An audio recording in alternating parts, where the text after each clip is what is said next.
point does it become about the people versus the idea for the company? In other words, you're the entrepreneur, you started, you got this great idea, you're executing, but at what point of scale is it like it's about the people that make it go any bigger than where it is right now? Yeah, so I think it's probably about the people from the very beginning. You always have the product because that's what's driving the passion. The desire to change the world. Even employees at Apple are trying to create the iPhone and the iPad and all this sort of stuff. But without the incredible people and the passion, that's what drives it. So even our initial success was heavily driven by Nathan McNeil and Patrick Norman, my very first two hires. And we consistently saw that anytime we would settle for somebody who wasn't quite the right fit, it would never work out.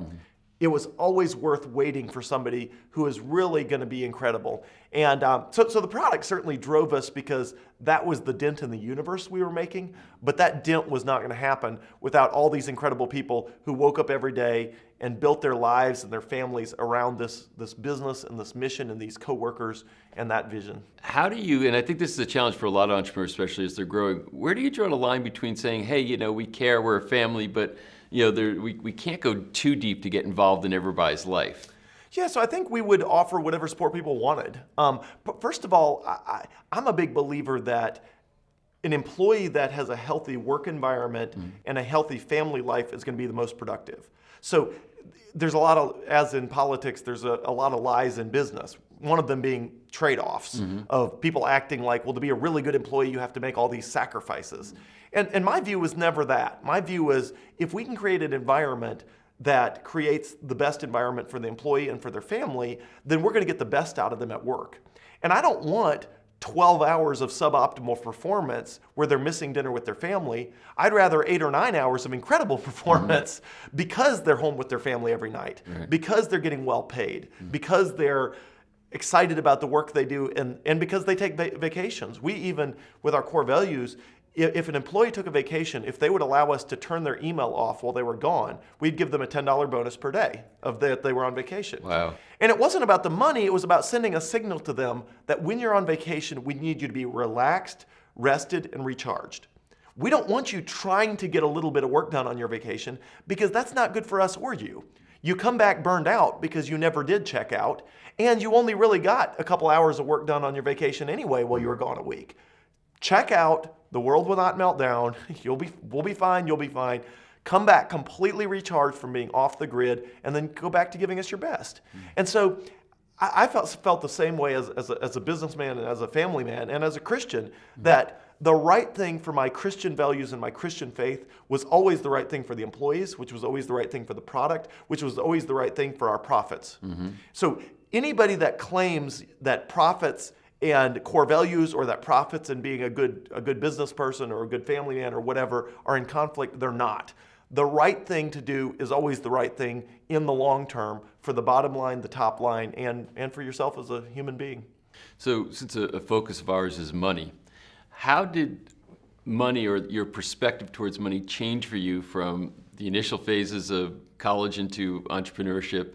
And then as the company started to scale, you're taking outside money. Has your view of money, can you cite actual philosophy towards money that shifted for you as you were growing? Sure. So money is like time. So it doesn't make you happy because nobody would ever say, well, I have time and time makes me happy. It's like, no, it's just a resource. The question is, how do you use it?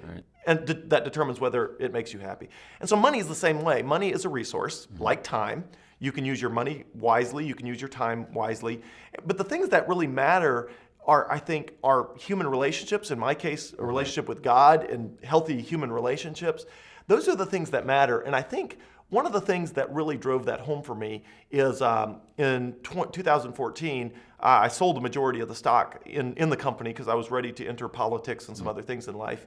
And I remember being on a conference call, the closing conference call for that transaction.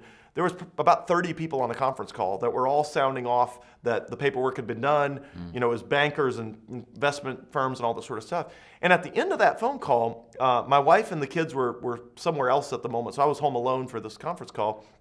And at the end of that conference call, they said, okay, everything's done, it's going to initiate wire transfers. So just unbelievable amounts of money was getting wired to my bank account. And I thought, okay, I've sold a big stake in the company that I had owned. And initially it's this feeling of euphoria, just because it's like, wow, I have like a ton of money. And I was like, what do I do now? It was like a Friday night. I mean, there's like, until Rachel and the kids got back. So I went in our backyard, we have a trampoline for the kids, and I went and just sat on the trampoline. And the feeling of euphoria lasted about 10 minutes, literally about 10 minutes. So 11 years of building an incredible company, and the feeling of euphoria lasts about 10 minutes, which made me realize you build something for the journey. Because at the end of 10 minutes, you're like, okay, I have a lot more money now, but I already had what I really needed. There's nothing I really wanted to do that I couldn't have already done. Like what really changed? I have a bunch more of a resource, like a bunch more time. I have a bunch more money. But that's only fun if I'm using it in some journey to make the world a better place, or some passion or some quest. And so it was at that point that I realized, prior to that I thought, anytime you're feeling down, surely you could check your bank account and it would give you some sort of a rush. The truth is no. Like I don't think I've hardly ever checked my bank account. It's like, I know the money's there. I do check and make sure it's there periodically just to make sure it didn't disappear. But it doesn't create any sort of euphoria. Like you just stare at it and you're like, it's just a number. And to me, it was the realization again that it's just a resource, and that what brings meaning to life is human relationships and family and relationship with God, and having all those things and waking every day with a passion and a pursuit. And the illustration I would use for that, for people who don't understand that, who would say, I promise you if I had $1 million, I'd be happy, is every day most of the people, well, everyone in America wakes up in America. And they wake up mostly with some money in the bank. The amount of money they have and waking up in America to somebody in a third world country ought to make them feel euphoric, right? You would think if you're living in the sub-Saharan Africa that if you wake up and you're an American and you have $1,000 in the bank, you should be in a perpetual state of euphoria. And you're not. And the reason is it's normal. You live in America and you have some money in the bank. So what? That's normal. So everybody assumes if I had way more money, then I'd be in a state of euphoria, but you already do compared to the most of the world. And if where you are feels normal, then anywhere you are on that food chain, all the way up to Mark Zuckerberg and Bill Gates and Jeff Bezos, they don't wake up every day, even with a $100 billion net worth, and think, I feel a perpetual state of euphoria. They think it's normal, right? Because the day before they had that much money, and now they still do. And what gets them excited is what gets me excited, is finding ways to change the world, to build businesses, to improve people's lives, to test the limits of human frontiers. And that's what brings people happiness. And that's what can bring you happiness if you have $5 in the bank, because it works the same way. It's all just one big continuum from absolute poverty all the way to the richest person in the world. And our mindsets and what makes us happy is the same regardless of where you are on that continuum. Do you have a certain point of view about what a dollar's worth inside the business versus if you take it out as the owner? So my view was always to reinvest. I mean, it was just, I was always looking at the best investment was whatever I was working on. Wherever I had a real world personal commitment and I could control how much that money. So I didn't, there was very little money that came out of the business until I was ready to transition as a leader after 11 years to get into politics. And at that point I needed some resources, and I wasn't going to be the person steering the business on a day-to-day basis. So it made sense to take some money from there and plug it into political endeavors and public policy endeavors, and I've got a whole range of nonprofits and for-profits and other things that are all trying to make dents in the universe in a different way. But I'm always investing as close as possible to what I'm involved in and what I can control and what is closest to my passion.